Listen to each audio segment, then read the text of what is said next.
어서 옵시다. 구원의 자가진단법. 내가 구원 받았나 못 받았나 이런 문제는 주권을 가지신 하나님께 속한 일이지만 또 우리 자신이 대략적으로 무슨 영분별에 영안이 열렸던지 말았던지 간에 하나님의 말씀의 근거에서 살펴보면 대강 알 수 있습니다. 성경에서, 신약 성경에서 가장 회개의 모델, 모범자로 꼽을 만한 사람은 삭개오입니다. 그 첫 번째죠.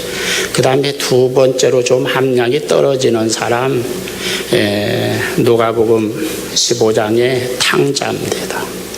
그 다음에 좀 더 함량이 떨어지는 회개의 모델을 꼽는다면 예수님의 십자가 한편에 매달려서 죽음 직전에 예수님을 믿고 영접한 신앙을 고백해서 구원받은 한편 강도일 것입니다. 누가복음 12장부터 19장까지를 저는 제가 쓰는 주석에서는 누가복음 12장에서 19장까지 구원과 영생의 복음의 황금벨트 그 부분들을 잠깐 쭉 대략적으로 정리하고 오늘 말씀을 좀 드리려고 합니다. 누가복음 12장을 좀 펴시기 바랍니다. 1절에 보면은 사람들이 수만 명이 모였다. 지금도 수만 명이 모이면 88 올림픽 때 상암 올림픽 경기장에 수만 명이 모였다. 그것도 굉장히 많이 모인 건데요. 그 인류학자, 어떤 그 사회학자 이런 사람들이 예수님 시대의 세계 인구를 얼마나 될까 이렇게 이야기한 걸 보니까 약 세계 인구가 1억 정도 되었다고 그럽니다. 지금의 60분의 1 정도도 못 되는 세계 인구였습니다. 그런데 수만 명이 모였다 그러면 이건 무지무지하게 많이 모인 겁니다. 지금으로 말하면 60만 명, 100만 명 정도 모였다. 여의도 대집회에 한 100만 명 모였다. 그런 정도 사람이 모였다. 이렇게 추산을 할 수 있습니다. 이때 설교를 지금 하시고 계시는데 설교를 하고 있는데 한 사람이 뻘떡 일어나가지고 예수님, 제가 잠깐 좀 설교들 중에 죄송합니다만 말씀드릴 게 있습니다. 우리 아버지가 돌아가시면서 유산을 남겼는데 저희 형님이 혼자 딱 가로채고 저에게는 우리 형제가 둘인데 국물도 없습니다. 지금 이 자리에 우리 형님도 와 계시는데 우리 형님은 저보다 예수님을 더 잘 믿습니다. 그러니까 예수님이 우리 형님을 불러서 따끔하게 이 사람아, 아버지의 유산을 동생에게도 나눠줘야지 혼자 다 가지면 되나? 좀 한 말씀만 해주시면 우리 형님이 저에게 좀 나눠줄 것 같은데 좀 그렇게 좀 해주십시오. 그렇게 부탁했어요. 그랬더니 12장 14절을 보겠습니다. 14절 여러분 그냥 보기만 하십시오. 예수님께서 말씀하시기를 이 사람아 정신 차려. 하나님께서 나를 이 세상에 보내신 것은 요한복음 12장의 내용을 거기다 추가하면 영생의 복음을 전하게 하려고 나를 보내신 것이지 무슨 물건이나 분배하고 억울한 사람을 살펴서 경제 정의나 실현시키는 그런 일을 하라고 나를 보낸 줄 아는가? 그리고 15절에 수만 명이 모인 그 사람들에게 삼가 탐심을 물리치라 이렇게 말씀했습니다. 성경을 잘 보셔야 됩니다. 이 삼가라고 하는 말의 번역을 조금 해둘 필요가 있습니다. 호라오라고 하는 이 헬라어는 직시하다, to look on 이라고 영어 그 가로하고 영어를 표현했어요. 자 여기 봐, 주목 이런 뜻입니다. 그러니까 설교 듣다가 설교를 하고 있는데 한 사람이 뻘떡 일어나면 예수님 제가 한 말씀 좀 드리겠는데, 우리 형님이 우리 아버지 유산을 혼자 독차지하고 나에게도 좀 나눠주라고 했는데 안 나눠주고 혼자 다 가지려고 그럽니다. 예수님께서 좀 한 말씀 해주시면 우리 형님이 예수님 말씀이라고 하면 깜빡 죽으니까 나눠줄 것 같은데요. 그 설교 듣다가 그래서 사람들이 다 그걸 쳐다보고 있단 말이에요. 근데 예수님께서 이 사람아 정신 차려, 내가 무슨 물건 나누는 일을 하려고 이 세상에 하나님께서 보내줄 알아? 이 정신이 없구만. 삼가 탐심을 물리쳐라. 이 삼가라고 번역을 했는데, 이 호라우라는 말은 아까 말한 것처럼 직시하다, 주목, 자 여기 봐. 사람들이 다 어수서 웅성웅성 한다 이 말이야. 자 여기 봐 여러분 여기 보십시오. 그리고는 탐심을 물리쳐라, 이렇게 말씀했다 이겁니다. 지금 보십시오. 이게 머리 안 맞아요. 우리가 성경을 이해할 때 동생이 탐심을 가지고 있는 거요, 아버지의 유산을 안 나눠주고 혼자 독차지하려고 꼼수 쓰는 형이 탐심을 가지고 있는 거요. 형이 탐심을 가지고 있거든요. 그런데 동생에게 지금 탐심을 물리쳐라, 이렇게 말씀했단 말이죠. 그러면 동생의 이 마음, 아버지 유산을 왜 안 나눠주나? 그냥 아주 속에서 그냥 막 분노가 치솟아가지고 형에게 원망이 막 쏟고 막 이것에 그냥 밤이나 낮이나 그냥 눈만 뜨면 이것에 집착하고 있는 이거, 그 탐심이고, 그것을 안 나눠주려고 하는 형은 더 나쁜 탐식이죠. 12장 15절, 그들에게 이르시되 삼가 모든 탐심을 물리치라. 사람의 생명이 그 소유에 넉넉한데 있지 아니하니라.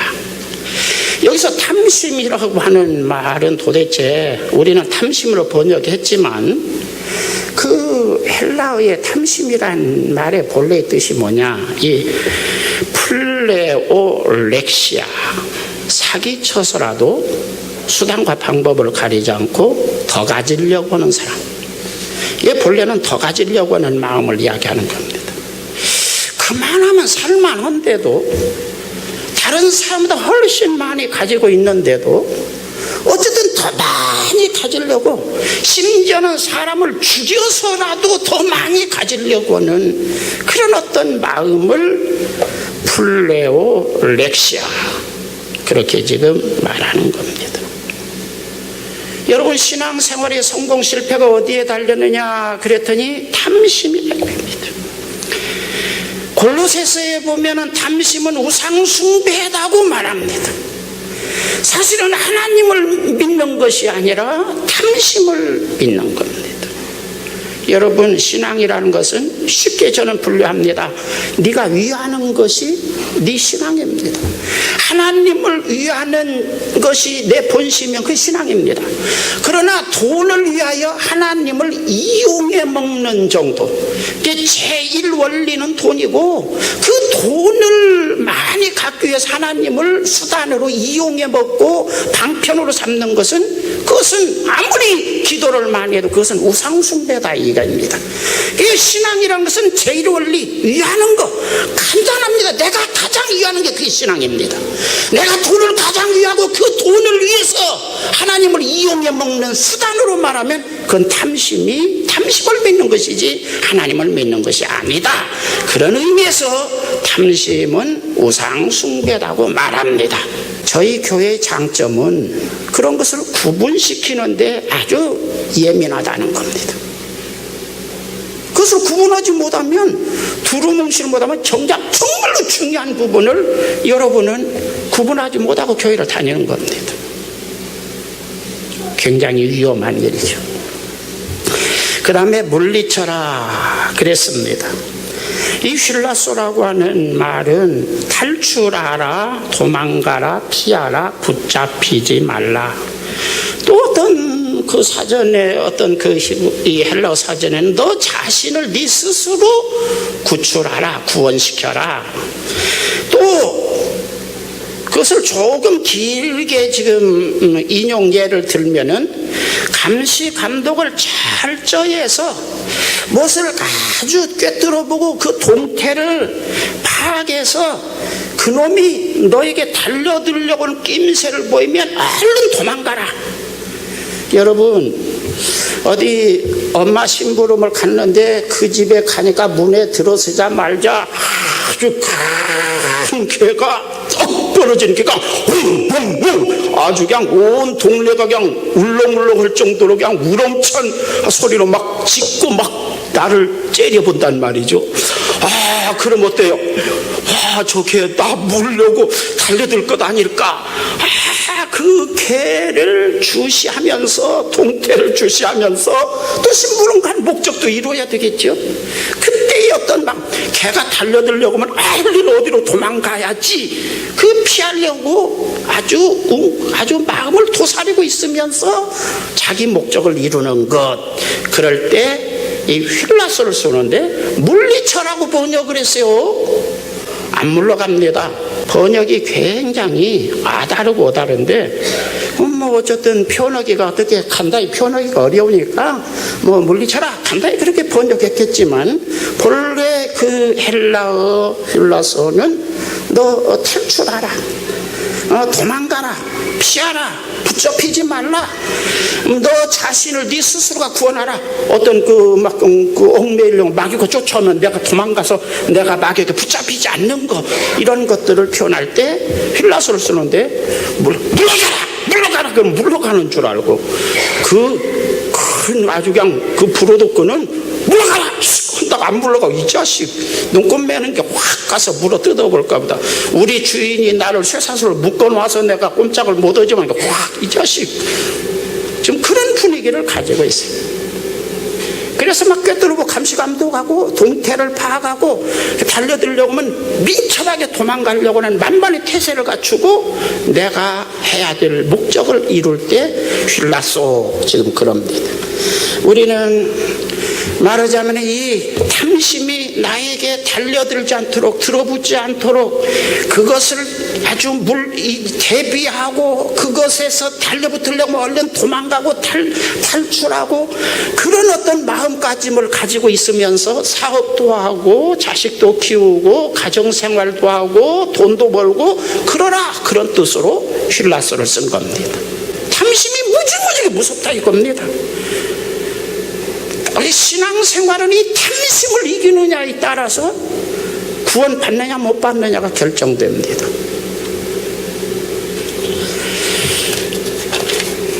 13장으로 넘어갑니다. 12장은 대강 보고요. 13장 23절 24절에 어떤 사람이 설교를 듣다가 예수님 구원받는 사람이 많습니까 적습니까? 구원받는 사람이 얼마나 될까요?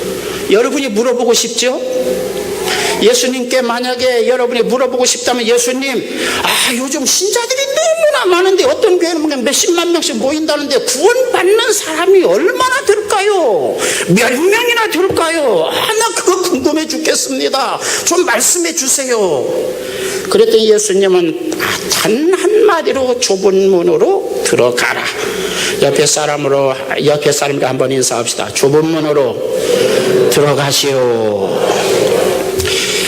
그리고 예수님이 이렇게 말했습니다. 넓은 문으로 들어가면서 구원은 또 받고 싶어서 구원받고 싶어하는 사람이 많이 있지만 넓은 길로 들어다니는 사람은 절대로 구원받지 못한다. 누가복음 13장 26절 27절에 예수님은 말씀합니다. 나의 좁은 문과 넓은 문 원칙에 대해서 너희들은 알고 있지 않으면 안 된다. 그때의 심판 때에 너희들은 나에게 말할 것이다. 예수님, 내가 열심히 교회 다녔습니다. 예수님 한 밥상에서 예수님과 함께 음식을 먹으면서 대화를 나누면서 예수님과 나는 아주 가까운 사이였습니다. 나는 예수님께 직접 제자 훈련을 받았습니다. 마태복음 7장 22절에 가서 보면 나는 주님의 이름으로 주님의 종 선지자 노릇을 했습니다. 목사 노릇을 했습니다. 나는 보통 목사가 아니라 내가 귀신을 명하면 귀신이 물러가고 내가 병을 고치고 주의 이름으로 많은 권능을 행했습니다.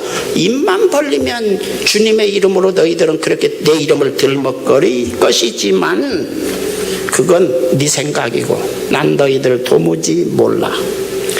이 행하가는 놈들아 나를 떠나라. 거기 보면 행하가는 27절 13장 27절에 이 행하가는 놈들아 나를 떠나라 그렇게 말씀했습니다. 이 행악자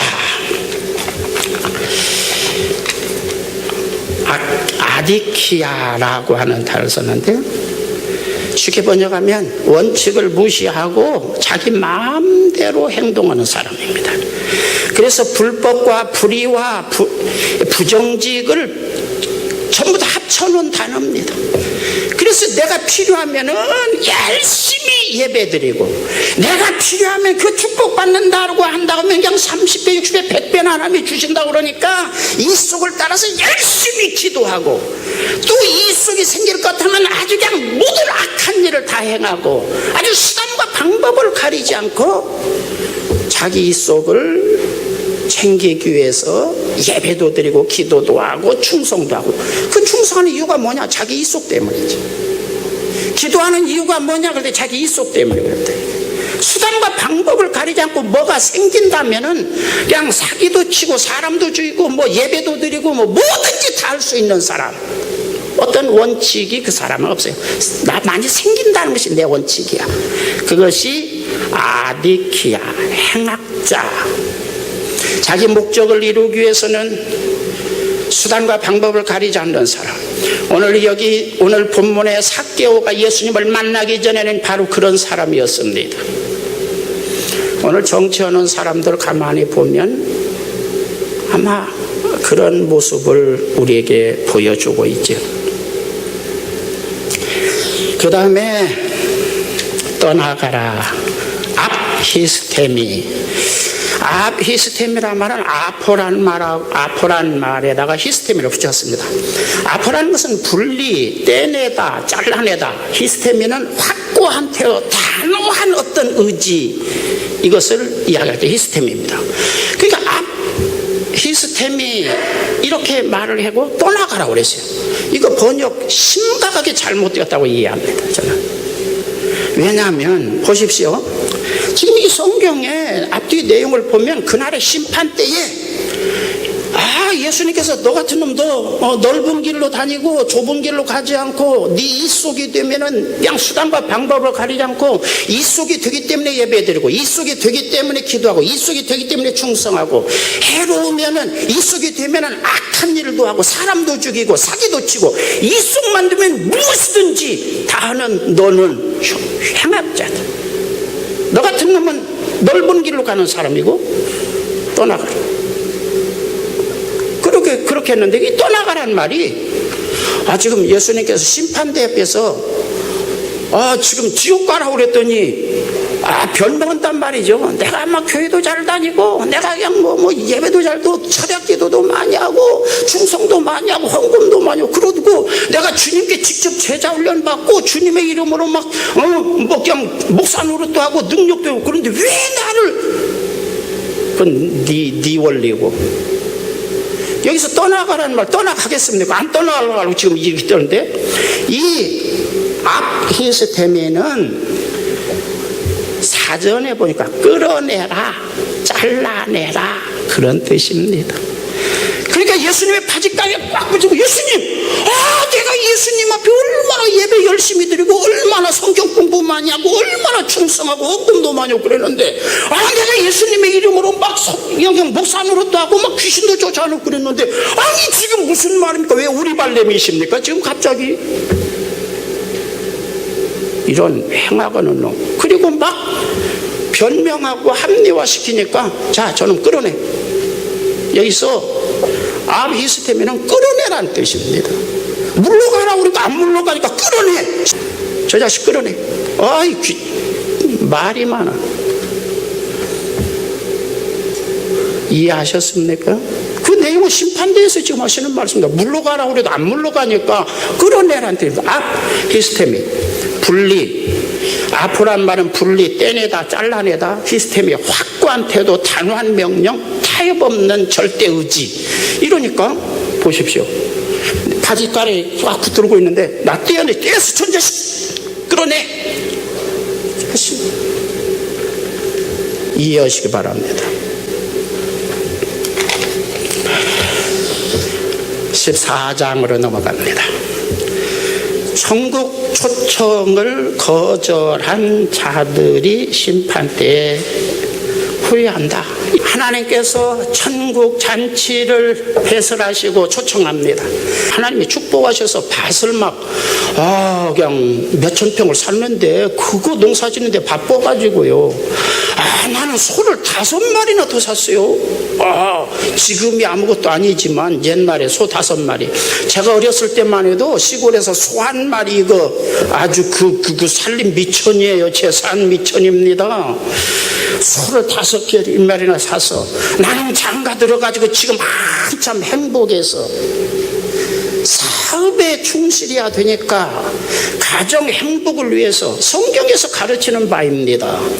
그러나 그것이 하나님의 촉경, 하늘나라의 초청, 구원의 초청을 뒤로 밀어낼 만큼 그것이 우선적이 된다면 이런 사람은 구원이 없다는 겁니다. 그래서 다시는 저런 사람은 초청하지 말아라. 다시는 내 잔치를 맛보지 못할 것이다.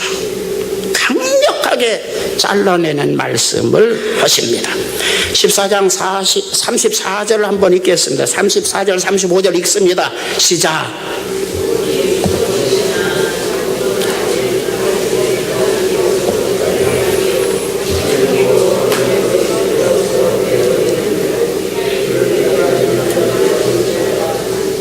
자, 성경에 만일은 소금이 나오는데 만일은 소금이 누구냐 그랬더니 바로 이런 신자들이 만일은 소금이다 이겁니다. 만일은 소금 이거 어디다 쓰느냐 그랬더니 거름에도 못 쓴다는 겁니다. 똥이라고 하는 것은 거름을 주면 식물을 키워내고 열매를 맺게 합니다. 이거 거름에도 못 쓴다. 왜 거기 거름에도 쓸데없다 그랬는데 이 거름, 코프리아라는 말은 더러운 것, 분뇨. 이 사전 보니까 이렇게 됐더라고요. 분뇨가 뭐요? 우리 유재수 선생님 분이 뭐요? 똥은 짜잖아요. 뇨는 뭐요? 오줌이란 뜻이에요. 똥, 오줌보다 못하다. 똥보다도 못한, 똥덩어리보다도 못한 신자다 이거죠. 여러분들이 교회를 다닌다, 예배 드린다. 우리 수준 높여야 됩니다. 교회가 예배 드리는 사람 한두 없으니까 그냥 막 예배만 드려도 그것이 믿음인 것처럼 막 이야기하는데 수준을 높이십시오. 신앙생활이 무엇인가에 대해서 여러분들이 제대로 파악하지 못하면 종교생활에 만족하고 구원 같은 것은 이건 생각도 못할 일이 되는 것입니다. 누가복음 15장으로 넘어갑니다. 양 100마리의 비유, 탕자의 비유. 누가복음 성경 모든 성경 신약 성경을 통틀어서 가장 아주 리얼한 실감나는 비유의 장입니다. 99명도 중하다. 그러나 생명은 한 생명도 99명의 생명하고 똑같아. 이해가 안 되죠? 수학은, 이 세상 수학으로는 계산이 안 나오는 겁니다. 99보다 어떤 면에서는 한 생명이 더 귀하다. 그렇게 지금 강조하고 있는 말씀입니다. 그 다음에 탕자의 비유. 탕자의 비유는 뭡니까? 큰아들이 열심히 일해서 벌어들인 돈도 중하다. 그러나 그 돈을 조상 대대로 물려받은 그 유산을 큰아들이 일해서 막노동해서 벌어들인 돈, 그 푼돈 같은 거요. 여러분 일해서 땅 파서 번 돈 그거 규모가 크지 않아.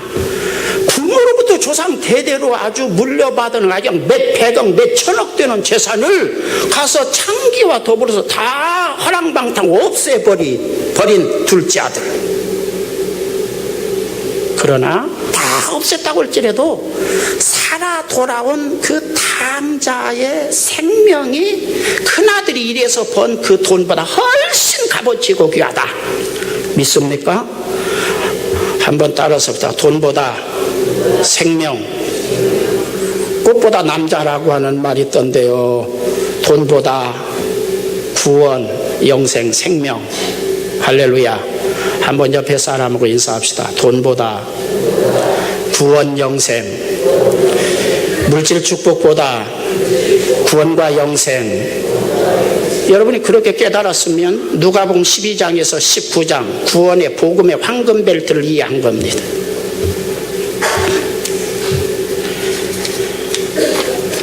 16장으로 넘어갑니다. 부자와 거지 나사로 비유. 인생의 참 행복은 영생이다. 인생의 참 성공은 영생을 얻는 것이다. 인생의 거짓 축복은 물질이다. 인생의 거짓 성공은 이 세상의 성공이다.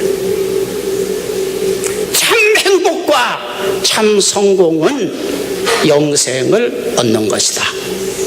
거지 나사로 인간 아주 쓰레기처럼 인간 아주 밑바닥 인생으로 살았지만 그가 구원받고 영생을 얻었다고 하는 그 자체, 그것이 그의 행복이고 그의 성공이다. 부자 날마다 호화롭게 잔치하고 뻑적지근하게 인생을 떵떵거리며 살았다고 할지라도 그가 지옥 갔다면 그는 실패자요, 가장 불행한 자요, 가장 저주받은 자다. 그게 누가복음 16장의 강조점입니다. 17장으로 넘어갑니다. 10명의 문둥병 환자가 예수님께 와서 고쳐달라고 그랬습니다. 가서 제사장에게 가서 내 몸을 보이라고 주님은 단순한 말씀을 하셨습니다.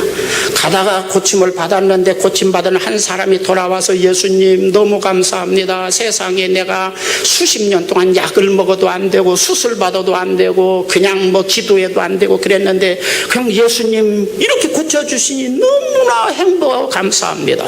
그랬더니 내 믿음이 너를 구원했다. 17장 19절입니다. 17장 19절. 아니 성경을 여러분 잘 이해하십시오. 병 고칠 때도 자주 예수님은 구원했다 그런 말씀을 쓰십니다. 두 가지 종류의 구원이 있습니다. 신약 성경에는 내 믿음이 너 구원했다 그런 말씀을 병 고칠 때 자주 사용했는데요, 그건 영혼의 구원하고 상관없습니다. 여기에서는 병 고침 받은 사람 저급한 생활 구원에서 그 영원한 구원을 지금 말씀한 겁니다. 할렐루야. 한번 따라서 합시다. 축복받고 감사하는 사람이 영생을 얻는 구원도 얻는다. 믿습니까? 그것은 누가복음 5장 1절로 8절을 집에 가서 읽어보시면 베드로가 고기 많이 잡고 예수님께 납작을 때려가지고 주여, 그 고백에서 우리에게 잘 보여주고 있습니다. 18장으로 넘어갑니다. 율법을 어려서부터 다 지킨 지금 국회의원이며 대법원 판사 정도 되며 장관 정도 되며 검판사 정도 되는 권세를 가진 사내들인 공회의원이면서 부자인 사람이 예수님께서 내가 어떻게 해야 영생을 얻겠습니까? 이렇게 물었습니다. 그때 예수님께서 너 영생 얻고 싶으냐? 현세 성공주의 물질 축복에 중독된 너는 네 재산을 다 팔아서 가난한 자들에게 나눠주고 그 후에 와라. 그 전에는 내가 아무리 영생 설교를 해도 네 귀에는 안 들어갈 테니까. 그렇게 하면 이해가 됩니까? 우리는 지금 신앙생활 때 지금 부자가 왔더니 네 집 다 재산 팔아서 가난자에게 나눠주고 나 따르라, 이것이 굉장히 걸림돌인데요, 이 말씀의 본래의 뜻은 너는 성공에 집착하고 아주 부자 되는데 집착한 너는 영생 설교 내가 아무리 해도 귀에 안 들어와. 그 문제 다 팔아서 하고 네가 나는 성공에 아주 그냥 아주 광분한 사람이 아닙니다. 나는 돈에 아주 눈이 삔 사람이 아닙니다. 그 증거를 네가 나에게 보이기 전에는 내가 영생 설교를 아무리 해도 네 귀에 들어오지 않아. 소규의 격리기야. 그 다음에 와. 그 다음에 내가 영생의 도리 설명을 할 거니까. 여러분들이 교회에 아무리 주저앉아 있어도 설교를 수없이 들어도, 목사가 수없이 영생 구원 설교를 해도 이 물질 축복과 성공주의에 중독된 사람은 영생 설교가 귀에 안 들어옵니다. 좀 이해가 되었습니까? 그 말씀의 요지를 잘 이해하시기 바랍니다. 그 다음에 19장 삭개오의 신앙입니다. 많이 했어요. 12장에서 지금 18장까지 요약했습니다. 그 내용을 여러분 들어보면 알겠지만은 이 복음의 황금벨트에 속하는 누가복음 12장에서 19장까지 요약은 물질과 영생을 대비하는 겁니다. 물질이 지나치게 욕망을 가진 사람은 영생을 얻기가 어렵다 이거죠. 무지무지하게 이건 성경에서 한두 절에서 이야기하는 것이 아니라 그냥 줄줄이 계속해서 강조하는 강조점입니다. 오늘 목사들이 설교의 성경을 어떻게 해석한 간에 성경의 본래 요지는 그런 뜻입니다. 여러분 성경을 읽어보세요. 여러분 그래도 다 고등학교, 중학교, 고등학교, 대학교 졸업하셨잖아. 이게 도대체 무슨 말인지는 이해할 수 있잖아. 꼭 목사가 설교 이 엉뚱한 방향으로 막 흘러가게 해석한다고 그게 옳은 거 아니야. 목사가 뭐라고 설명하는 그것이 중요한 게 아니야. 성경이 기록된 성경이 무슨 뜻이냐가 중요한 겁니다. 읽어보십시오. 구원과 물질, 이 둘 중에 그 신앙생활이 있어, 구원받는 신앙이 있어 가장 아주 대립된 이 반대세력이 뭐냐면 물질입니다. 고민되죠? 보니까 그런 사람이 있는 것 같아. 자, 19장 보고 끝 부분까지 듣기 바랍니다. 4절 봅니다. 이 삭개오의 신앙의 장점이란 게 뭐냐? 구원의 보증수표 같은 사람, 회개의 모델이 되는 사람.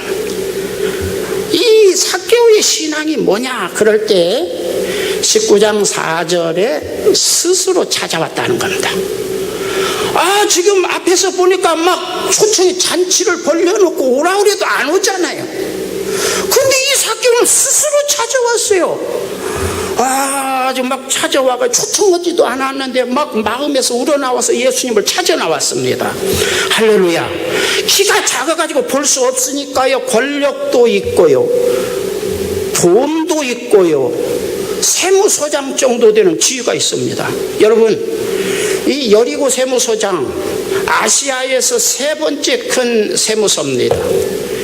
향료, 지금 향수죠. 요즘 말하면 로마의 그 사치스러운 사람들이 쓰는 아주 고급 향료가 이 여리고에서 주로 났기 때문에 세계 향료, 향수 시장을 지배하고 있는 여리고는 아주 무지무지하게 큰 세무서가 있어요.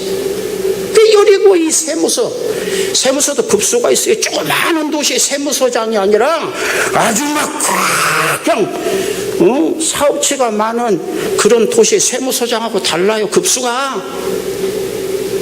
그 세무서장 정도 되는 사람이 다른 사람이 조롱하거나 말거나 스타일이 구기거나 말거나 그냥 뽕나무 위로 이렇게 올라갔다는 겁니다. 한번 생각해 보세요. 키가 작고 사업상, 초재상, 좋은 거, 기름진 거 아주 그냥 사주고 막 사줘가지고 계속해서 먹고 그러니까 배가 이렇게 나오고 살이 뒤룩뒤룩 쪘는데 큰 뽕나무 위로 기어 올라가는데 큰 뽕나무에 매미 붙은 것처럼 해가지고 뒤룩뒤룩 기어 올라가는 그 삭개오를 한번 상상해 보세요. 밑에 사람들 아이고 얼렐레 저거 뭐야, 아이고 좀 구경거리 났네, 이야 연속극보다 더 재밌다, 뭐 사람들이 조롱하거나 비웃거나 말거나. 내가 키가 작아서 예수님을 못 보니까 그냥 연치 체면 불구하고 올라갔다 이거. 좋은 믿음입니다. 삭개오의 믿음은 염치나 체면이나 돈이나 권력 이런 것보다 내가 예수님 만나서 영생을 얻는다는 것이 가장 중요한 현안의 문제고 중요한 문제고 급선무이고 그것이 내 인생의 큰 숙제다. 그런 믿음을 가지고 지금 나온 겁니다. 5절에 보니까 예수님이 쳐다보았다. 성경에 그전 성경은 우러러보셨다 이렇게 했는데 그전 성경을 그전 성경이 좋았다고 생각합니다. 왜냐하면 왜 쳐다봤다고 번역을 했을까 내가 생각할 때 하나님이신 예수님이 그냥 그 하찮은 삭개오를 쳐다봤다고 우러러보셨다 아주 이렇게 귀하게 우러러봤다 하면 말이 안 되지. 그런데 안 해요. 이 아나블레포라는 이 헬라어를 보면 우러러봤다고 번역했어야 더 어감이 살아나는 거예요. 아나라는 것은 목적을 이룰 때까지 무한 반복입니다. 그래서 부활이라고 하는 단어도 항상 또다시 도전이라든가 막 이런 것 표현할 때는 항상 아나라고는 접두어가 붙입니다. 아나, 무한히 반복하는 거예요. 목적이 이루어질 때까지 계속해서 7전 8기 넘어졌다가 또 일어나서 넘어졌다가 또 일어나서 아직 그 목적을 이룰 때까지 그냥 계속해서 막 죽을 때까지 계속해서 반복하는 것이 아나입니다. 그 다음에 블레포는 바라보다는 것이죠. 그럼 이 뜻은 뭐냐면 상식을 뛰어넘는 어떤 놀라운 모습을 발견했을 때 주로 사용하는 거예요. 보세요.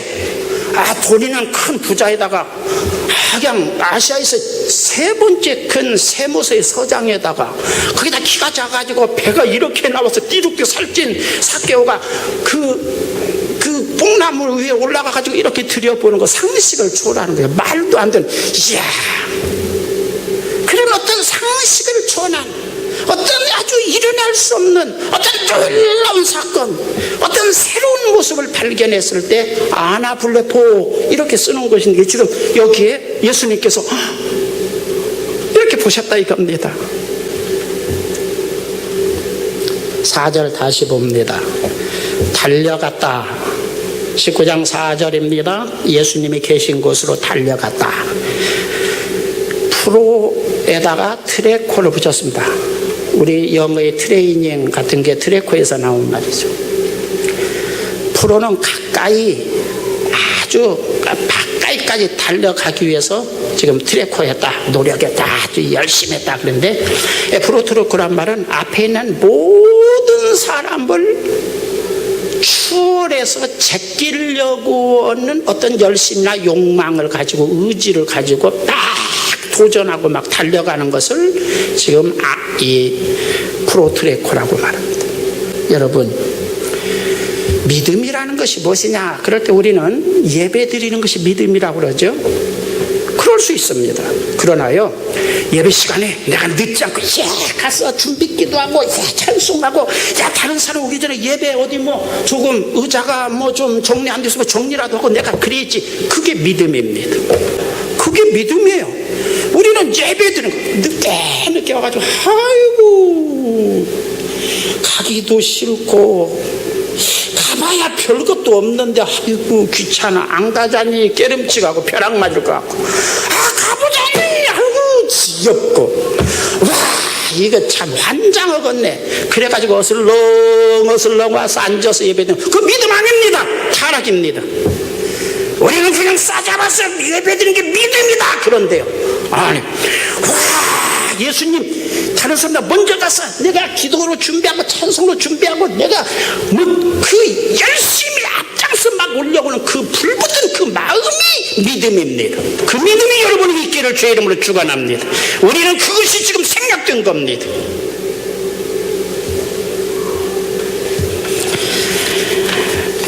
(6절) 봅니다. 19장 6절. 예수님께서 뽕나무 밑에 가서 삭개오야 이렇게 하시니까 삭개오가 그냥 급히 내려왔다. 그렇게 해서 급히란 단어가 썼습니다. 거의 그렇게 되어 있죠. 급히 내려와 즐거워하며 영접했다. 그 급히라고 하는 말이 스퓨더라는 말인데 이거 굉장히 살펴볼 말입니다. 흥분해서 정신없이 허겁지겁 서두르다. 한번 따라서 합시다. 흥분해서 정신없이 허겁지겁 서두르다. 자, 삭개오가 높은 마음에 올라갔는데, 여러분 등산해보시면 알지만 이 가파른 그 산길을 가면 올라가기는 쉬운데 내려올 때 더 힘듭니다. 미끄러질까 봐서 다리가 후들후들 떨리죠. 나무 올라가기 이렇게 올라갔는데 내려올라니까 이거 막 미끄러져서 자칫 잘못 떨어질 위험이 있죠. 그런데 지금 삭개오는 지금 막 숲으로도 흥분해서 정신이 없어가지고 막 그냥 허겁지겁 막 서두르는 겁니다. 막 급히 내려온 겁니다. 예수님 어땠을까? 밑에서 볼 때 야야야야 삭개오야, 너 떨어진다. 조심해. 천천히 와도 괜찮아. 나 어디 안 간다. 천천히 와라. 천천히 와. 저 미끄러진다. 조심. 아, 그냥 예수님이 조마조마할 정도로. 삭개오는요, 예수님이 나 만나 주셨다는 것이 기쁨이고 흥분이고 행복입니다. 예수님께서 나 한번 밑에서 쳐다봐 주셨다. 와, 나 같은 것을 예수님이 쳐다봐 주셨다. 이야, 기쁨이고 행복이고 막 마음이 흥분돼가지고 그냥 정신이 하나도 없어가지고 막 서두르는 겁니다. 예수님께서 나에게 말을 걸어주셨다. 나 같은 죄인이. 그런데 예수님께서 말을 걸어주셨어요. 이야, 나 같은 것에 관심을 갖고 말씀해 주셨다. 말을 걸어주셨다. 이야, 너무나 기쁘고 행복한데 그 기쁨과 행복이 막 흥분이 돼가지고 정신이 없어서 막 그냥 막 허겁지겁 되는. 야야야야야, 천천히 괜찮아. 이런 마음이 구원받았다는 것을 이야기하는 겁니다. 예수님은 이미 구원받았다고 선언하신 겁니다. 이게 구원받은 사람의 증거물입니다. 구원받은 사람은 반드시 어떤 좀 시간이 좀 흘러서 이것이 오르락내리락 하지만 이 마음이 기본적으로 마음에 있는 것이죠. 그래서 너무나 이것이 큰 기쁨이고 행복이기 때문에 다른 것은 눈에 안 들어옵니다. 보십시오. 여기 대다수 이제 청년 때, 연애할 때, 사랑에 빠졌을 때는요, 그 우리 어렸을 때 뭐 감자 심고 옥수수 심고 저 산속에 두메 산골에다가 오두막 짓고 살아서 나는 좋아 그런 노래가 있었어요. 유행가족 대중가요 중에 뭐 감자 심다 가련다 떠나련다 그렇게 했나? 그리고 뭐 그냥 뭐 가서 옥수수 심고 뭐 심고 그래도 나는 좋아 뭐 그런 노래가 있었다고요.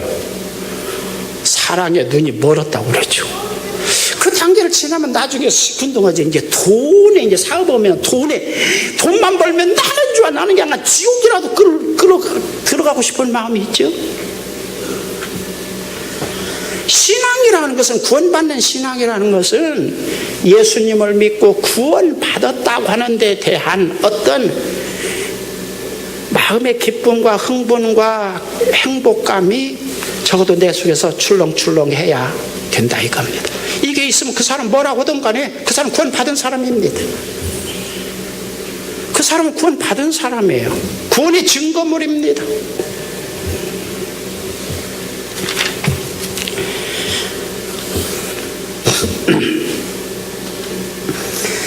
신앙을 둘로 나눌 수 있습니다. 넓은 길, 좁은 길로 나누었지만 인간의 죄던 동물적인 욕망에다 맞춘 신앙. 지금 많은 설교들이 있지만 제가 분리 생각할 때는 인간의 동물적인 욕망을 충족시키는데 막 설교를, 성경을 거기다 맞춰서 해석하는 것 같아요. 여러분의 마음의 위로는 될런지 모르지만 조심하십시오. 여러분들은 착각하는 것으로 끝날는지 모르지만 심판대 앞에서는 엄중하게 하나님은 따지실 겁니다. 그래야 억울하지 않죠. 거지 나사로 같은 사람은 억울하지 않을 겁니다. 네가 세상에서 잘 먹고 잘 살았으니까 그렇게 표현하지만 안 해요. 사실은 1.1핵이라도 변함없으신 진실하신 하나님께서 원칙을 따라서 심판하신다 이겁니다. 복음의 황금벨트, 누가복음 12장에서 19장까지의 강조점이 뭡니까? 영생과 물질 중에 무엇이 중요하다고 너는 생각하느냐?